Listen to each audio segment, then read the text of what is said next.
اور پرسوں زندان میں قید بھی رکھا. خدا کرے کہ وہ آپ کی درگزر اور چشم پوشی کی قدر جان سکے.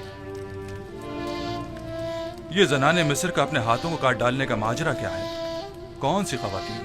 آپ بس جا کر جناب فرما روا سے اتنا کہیے گا کہ ہاتھوں کے کٹنے کا ماجرا کیا ہے. وہ تمام خواتین خود بخود سامنے آ جائیں گی. بہت سے ساکنین قصر اور اہل مصر کے ذہنوں میں اب بھی وہ واقعہ محفوظ ہوگا. اچھی بات ہے. ہم پھر خالی ہاتھ واپس جا رہے ہیں. پھر ملیں گے. خدا نگہدار. خدا نگہدار.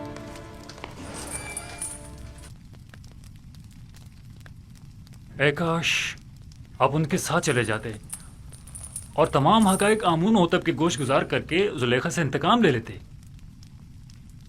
کاش. پریشان مت ہوئیے، وہ جلد ہی واپس لوٹ آئیں گے.